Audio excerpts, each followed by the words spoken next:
성경으로 992페이지에 있습니다.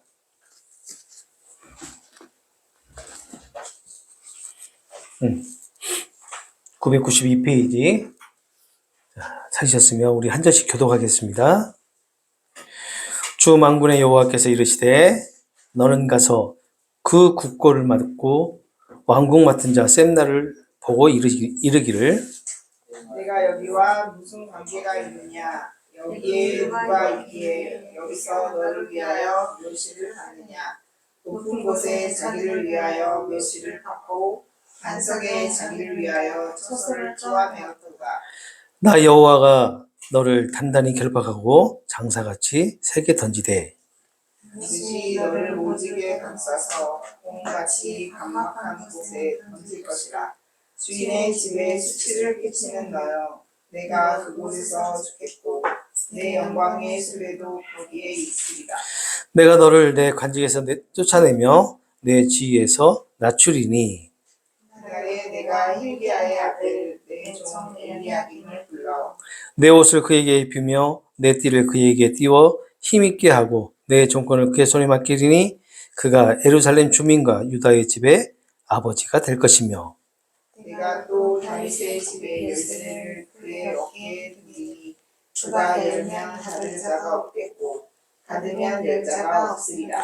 못이 단단한 곳에 박힘같이 그를 견고하게 하리니 그가 그의 아버지 집의 영광의 보좌가 될 것이요 그의 아버지 집의 모든 영광이 그 위에 걸리니 그 후손과 족속 되면 각각 잡는 곧 중지로부터 모든 하리까지니라. 함께 읽겠습니다. 만군의 여호와께서 이르시되 그날에는 단단한 곳에 박혔던 못이 사그리니 그 못이 부러져 떨어짐으로 그 위에 걸린 물건이 부서지리라 하셨다 하라. 나 여호와의 말이니라.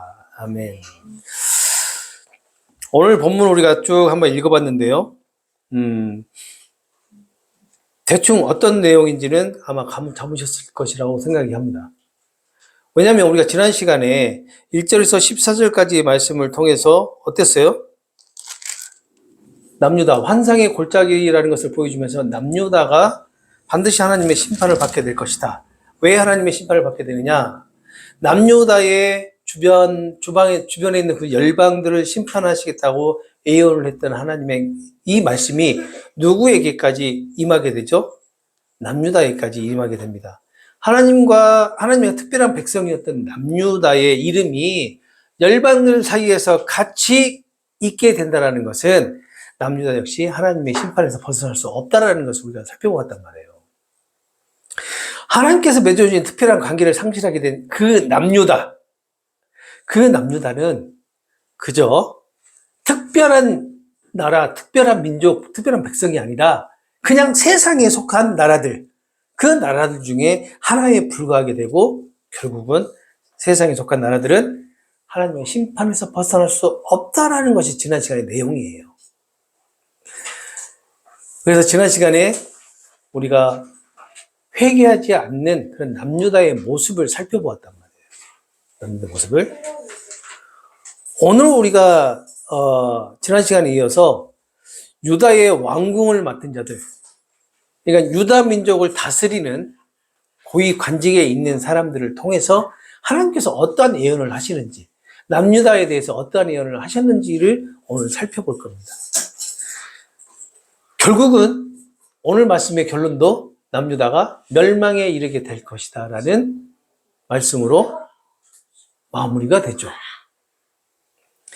자, 오늘 본문은 15절에서 19절까지는 유다 왕궁을 맡은 자 셈나에 대한 예언이고, 또 20절에서 25절은 셈나에 이어서 엘리야김이 이 왕궁을 맡게 되는데 그에 대한 예언으로 되어 있어요. 역사적인 배경으로 봤을 때 그러니까 주전 701년 전후해 가지고 남유다의 13대 왕이었던 히스기야 왕.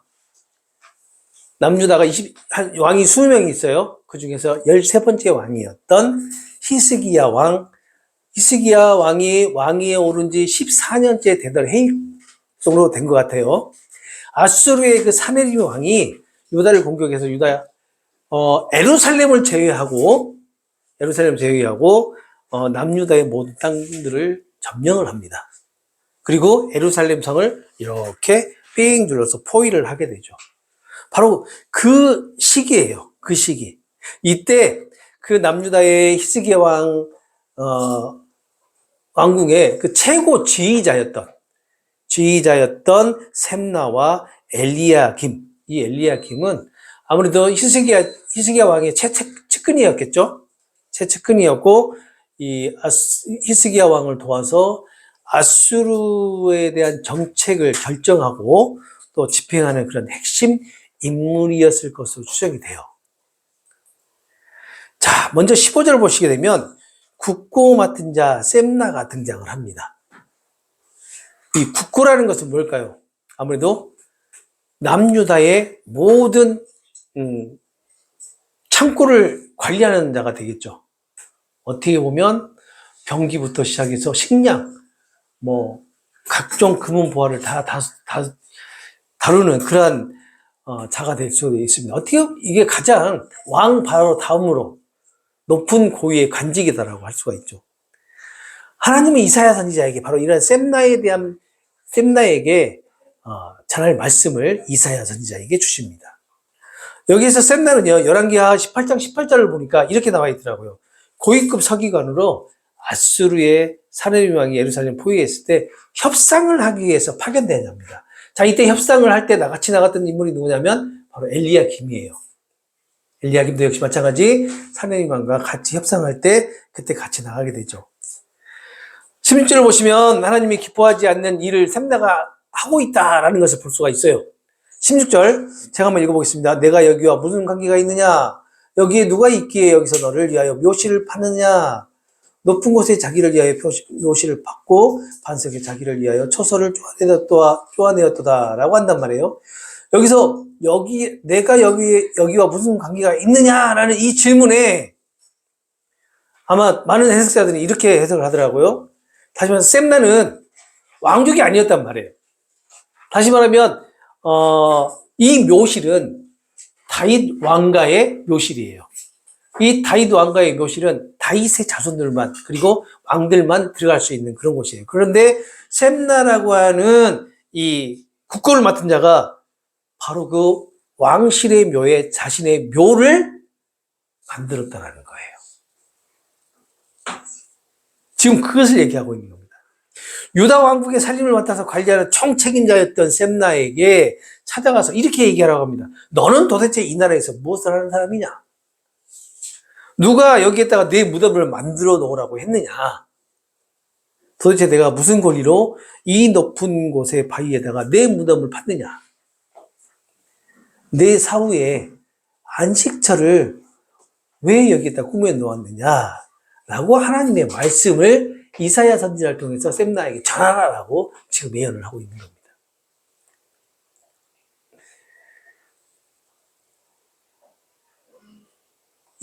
어떻게 보면 셈나는 지금 상황이 남유다의 그 중차대한 상황을 어떻게 신경 써야 되는 그런 상황이잖아요. 왜요? 아수르의 사네립 왕이 지금 예루살렘 성만 삥 둘러싸고 있잖아요, 지금. 정복하기 위해서. 그러나 하나님의 말씀을 말씀과 섭리를 보게 되면 반드시 남유다는 바벨론에 의해서 멸망하게 되겠죠. 아수르에 의해서 멸망을 하지 않지만 그래도 그런 상황에서 이 중차대한 상황에서 지금 무엇을 하고 있다는 거예요? 자기의 묘실을 왕실의 묘실에 있다가 지금 파놨다는 겁니다.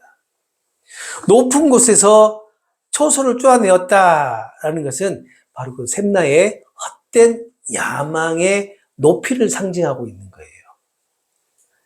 높은 곳, 이것이 바로 역대하 32장 33절을 보니까 다윗 자손의 묘실, 높은 곳이라고 표시가 되어 있더라고요. 유다의 역대 왕들의 묘실에 자신의 묘를 만든 겁니다. 대단하죠? 대단한 지위를 이용해서 왕의 자손도 아님에도 불구하고 그 왕의 묘실에다가 역대 왕들의 묘실에 자신의 무덤을 만들었어요. 대단합니다. 네? 선을 넘었어요. 그렇죠. 선을 넘었죠. 완전히 선을 넘은 거죠. 그러니까 누구예요? 지금 우리나라에서 선을 넘은 사람들이, 너무 어? 그렇게 실명을 얘기하면 안 돼요. 응? 많이 있잖아요. 그렇게 얘기하세요. 많이 있잖아요, 많이. 주변에도 많이 있고. 바로 그런 사람들을 의미하죠. 그런데 지금 이 시대에 그렇게 고관들이 하고 있는 모습들이나 지금 현재 우리 한 나라를 다스리는 모든 고관들이 하고 있는 일들이 어떻게 보면 자신들의 야망을 채우는 일에만 급급해 있죠. 그런 면에서 본다면 기원전이나 지금이나 이 권력에는 똑같은 걸림돌이 있다는 것을 알 수가 있죠. 이 무덤들은요, 예루살렘에 있는 그 주변 동쪽의 기드온 골짜기에 있는 그러한 무덤인데 아주 좋은 무덤이라고 해요. 절벽을 깎아내가지고 만들었던 그 아주 좋은 그런 무덤인데, 이 무덤은 이렇게 치매를 방지하기 위해서 그리고 오랫동안 보존하기 위해서 왕실에서 주로 사용했던 그런 무덤이라고 합니다. 좀 자료를 살펴보니까 셈나가 만들었던 그 무덤이 솔로몬의 아내의 무덤과 가까운 곳에 있었다라고 해요. 이렇게 셈나의 야망은 다윗 자손들의 묘실에 자신의 사후 안식처를 만드는 것으로 지금 볼 수가 있죠. 그런데 하나님은 이러한 세상적인 야망을 가진 셈나에게 17절에 이렇게 말씀합니다. 나 여호와가 너를 단단히 결박하고 장사같이 던지게 될 것이다 라고 한단 말이에요.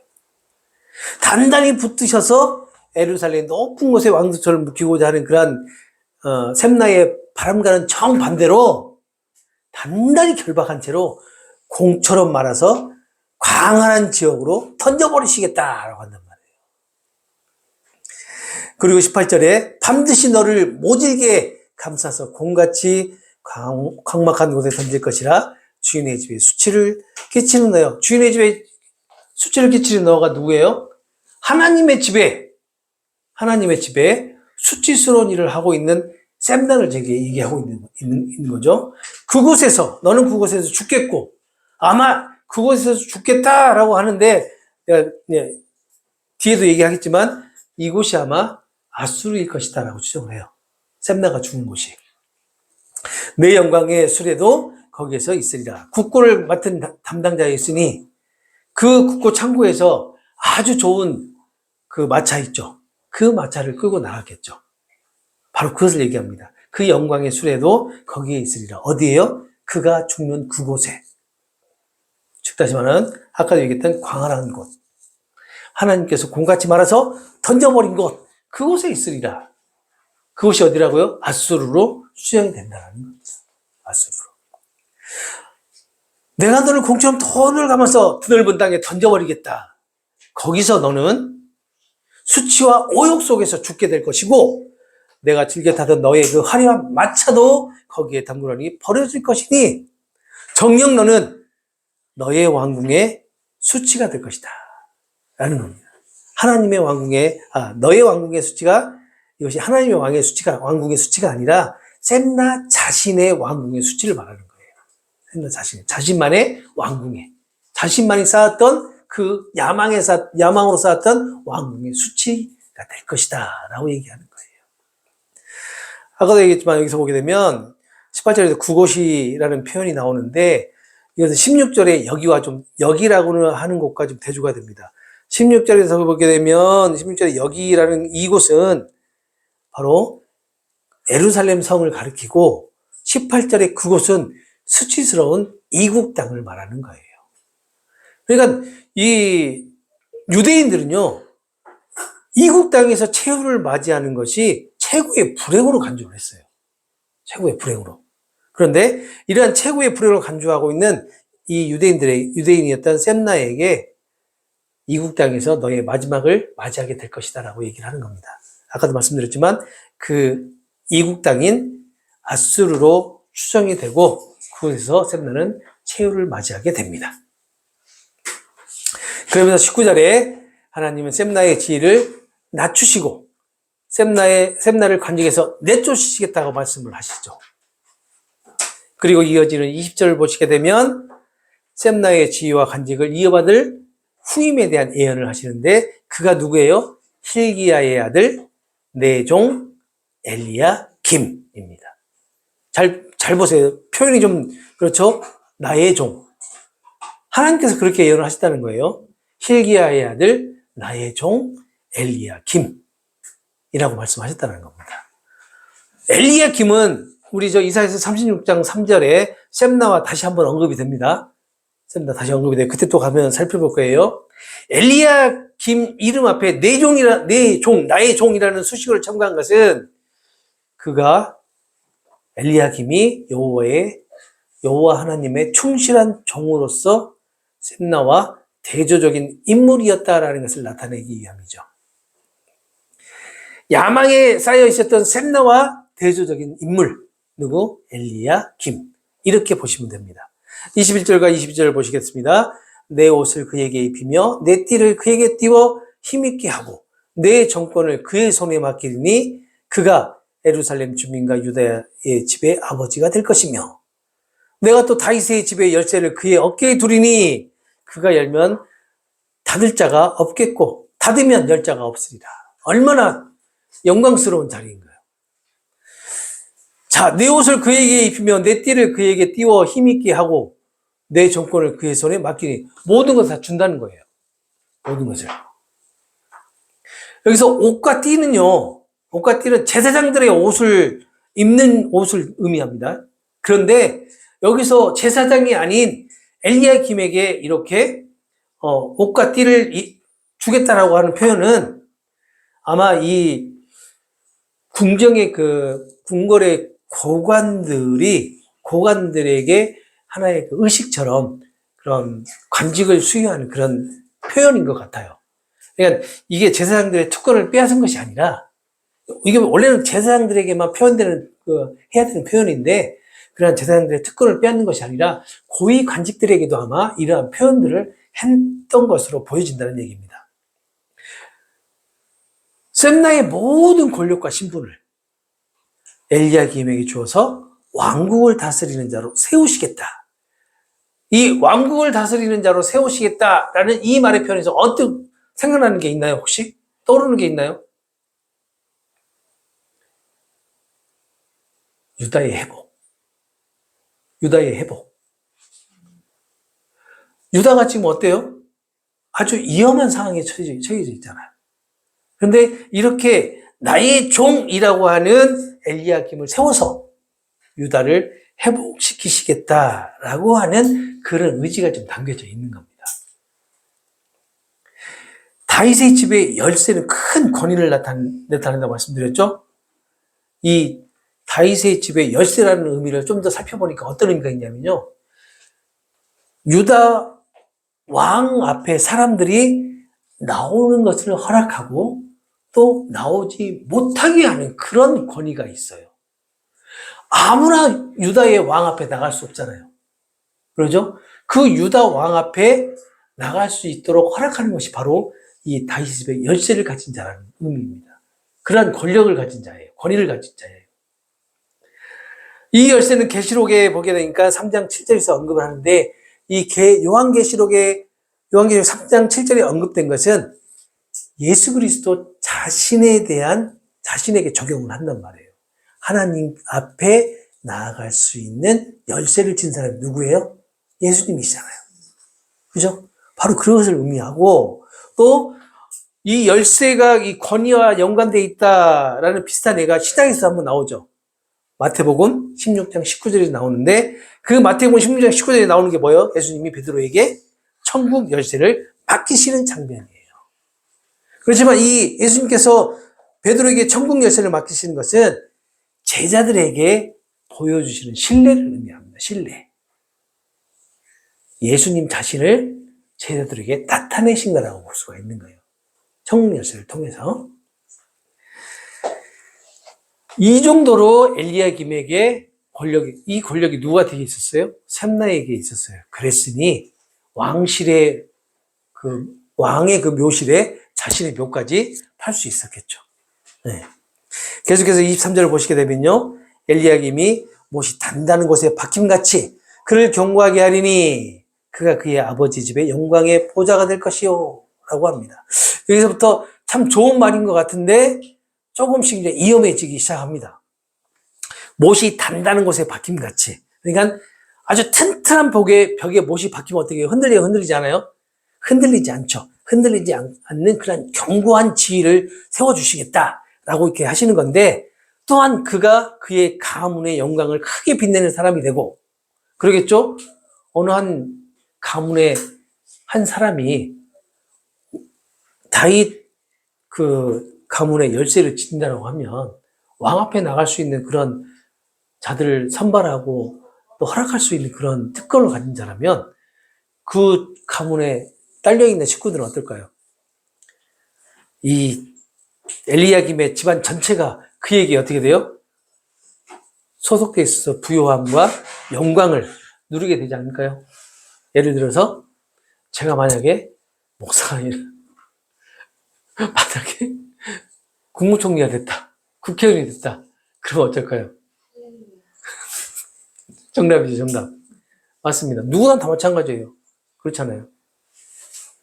바로 그것을 의미하는 거예요. 그렇다면 엘리야김의 어깨에는 얼마나 무거운 짐이 올려질까요?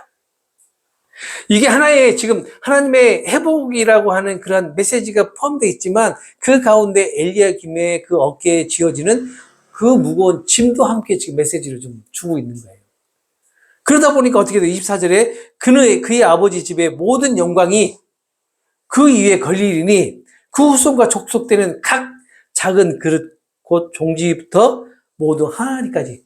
그러니까 그 엘리야김에 속해 있는 모든 족속의 모든 사람들, 어린아이부터 시작해서 어른들까지 모두 누구만 바라보고 있어요? 엘리야김만 바라보고 있다. 근데 이것이 엘리야김의 족속에 속해 있는 자라고만 한정되어 있는 게 아니라 지금 가만히 보고 있으면 남유다 전체가 엘리야김을 의지하고 있는 거예요. 엘리야김만 바라보고 있는 거예요. 자, 그러면 우리가 여기서 다시 한번 생각해 봅시다. 남유다는 하나님의 택한 백성이고요. 특별한 선민이다라고 말씀을 드렸죠. 그러면 어떠한 상황 가운데에서도 남유다는 누굴 바라봐야 돼요? 하나님을 바라봐야죠. 그런데 지금 남유다가 누구를 바라보고 있다는 거예요? 엘리야김을 바라보고 있다는 거예요. 엘리야김. 그러면 이미 이제 서서히 메시지가 좀 주어지죠? 네.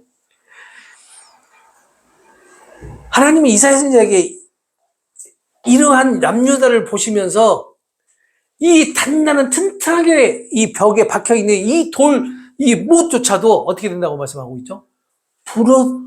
부러지는 날이 오리라고 지금 예언을 하고 있단 말이에요. 부서질 것이다. 그 못이. 그것이 25절입니다. 25절. 만군의 여호와께서 이르시되 그날에는 단단한 곳에 박혔던 못이 사그리니 그 못이 부러져 떨어짐으로 그 위에 걸린 물건이 부서지리라. 나 여호와의 말이니라. 라고 이사야 선지자에게 예언을 하신단 말이에요. 결국 뭐죠? 결국 남유다가 멸망을 하게 될 것이다. 무거운 짐이 되면, 이렇게 엘리야김에게 무거운 짐이 주어지면 어떻게 그 못이 견딜 수 있겠느냐라는 거예요. 아무리 튼튼한 벽에 박혀있던 그런 못이다 하더라도 그날에는 그 못이 엄청난 무게를 더 이상 견디지 못하고 그만 사가서 부러지게 될 것이다 라는 겁니다. 그때가 되면 그 못에 매달려 있던 모든 것들이 우수수 땅에 떨어져 와장창 산산조각이 깨지고 말아볼 것이다. 이것이 바로 유다의 모든 소망을 엘리야김에게 맡겼다라는 그런 의미에서 하나님은 이 남유다를 심판하실 수밖에 없는 그러한 상황이었다는 것을 우리에게 메시지로 전달하는 겁니다. 22장 전체가 열방 속에 속한 남유다를 의미한단 말이에요. 열방 속에 속한, 세상에 속해져 있는 하나의 나라, 남유다. 결국 그 열방을 심판하시겠다라고 하신 하나님의 말씀이 세상에 속해 있는 남유다에게도 그대로 똑같이 적용이 돼서 남유다도 심판하게 될 것이다. 오늘 25절의 말씀같이 그 못이 삭아서 어떻게 돼요? 풀어질 것이다. 결국은 남유다의 멸망을 의미합니다.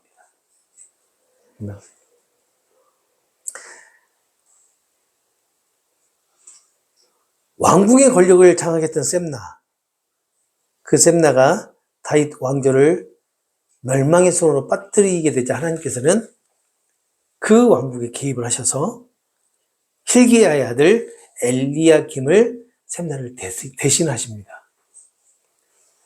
그리고 아수르의 왕 사네립이 파견한 그 술 맡은 장관이 뭐냐면요, 그 아수르 왕국에서 왕에게 진상으로 바치는 그 술만 담당하는 장관이에요. 그 장관이었던 랍사게와 항복 조건을 협상할 때 엘리야김은 왕궁을 맡은 자로 협상단의 그 대표로 활동을 하죠. 셈나와 같이. 오늘 우리가 살펴봤던 그 본문에서 셈나와는 다른 그 엘리야김의 이름을 살펴볼 필요가 있습니다. 그 이름 앞에 붙었던 수식어 뭐였죠? 나의 종. 나의 종이라고 하는 것. 이것은 하나님과 엘리야김이 주인과 종의 관계를 나타내고 있다는 것을 볼 수가 있죠. 그래서 엘리야김은 하나님의 명령에 따라 하나님의 일을 하는 자라고 할 수가 있습니다. 그 엘리야김의 이름의 의미가 무엇이냐면요, 하나님께서 일으켜 세우시다예요. 그래서 이 이름의 의미를 보게 되면 하나님께서 반드시 남유다를 일으켜 세우실 것이다라는 그런 희망의 메시지가 이 본문 안에 주어지는데도 불구하고 결국 남유다는 망하게 된다라는 거죠.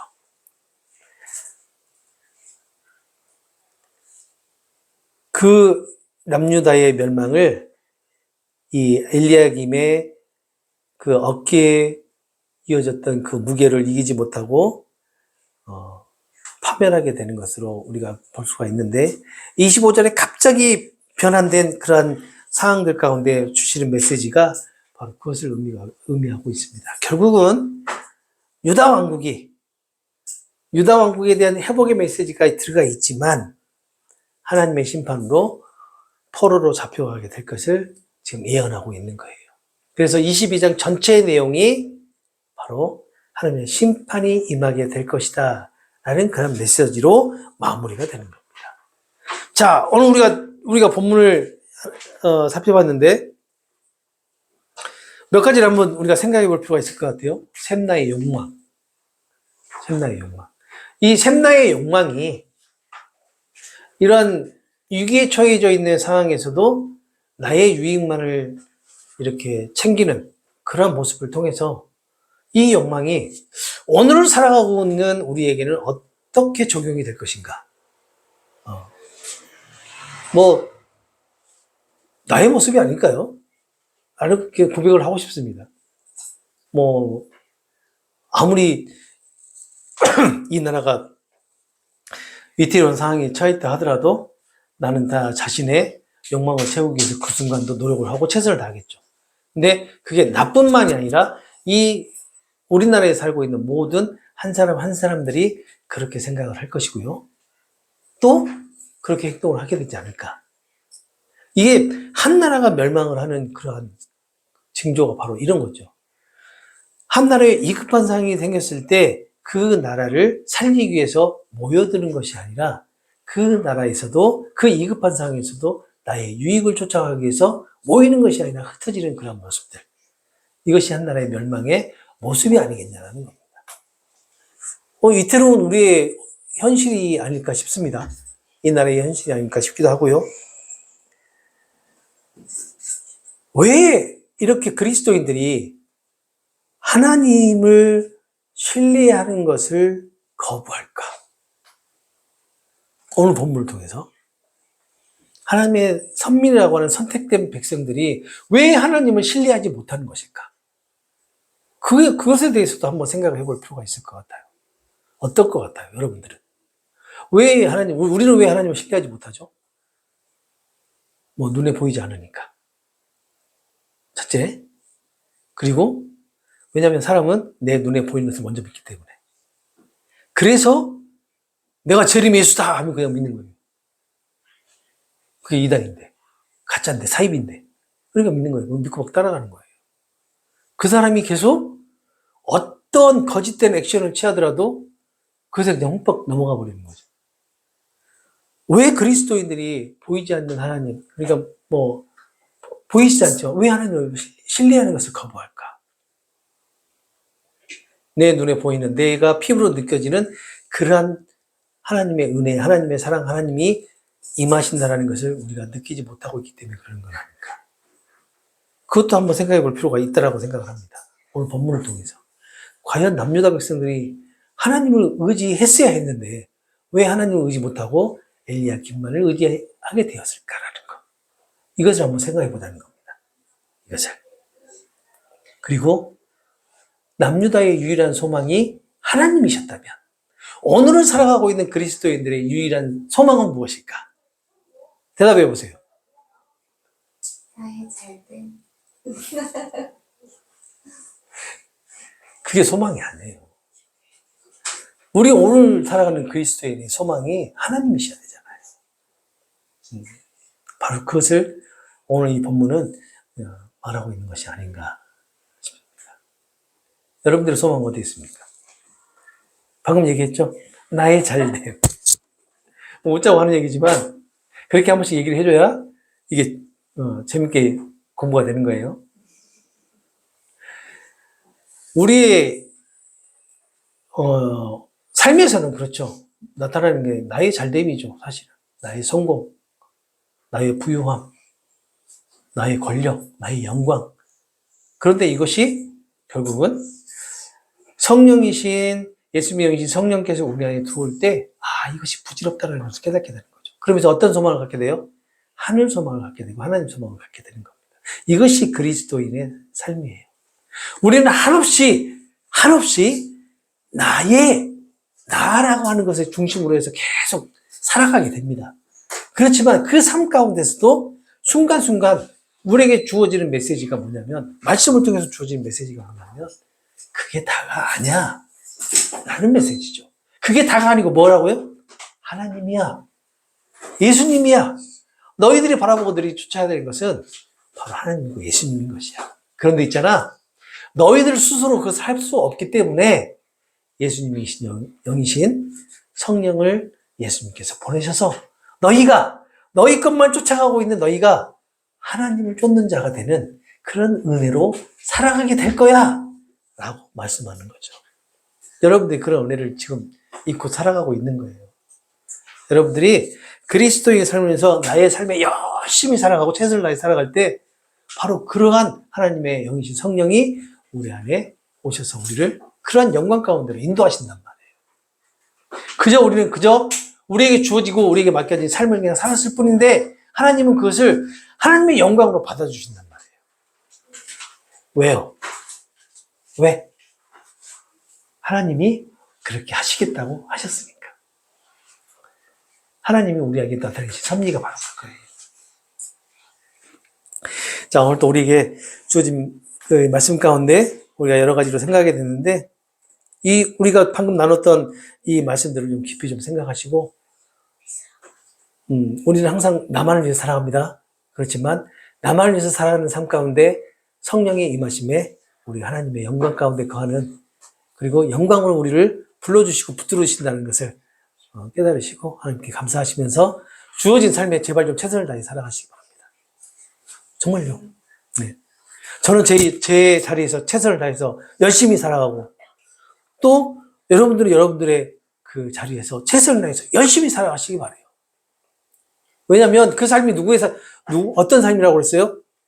그리스도인의 삶이기 때문에 그렇습니다. 그리스도인의 삶.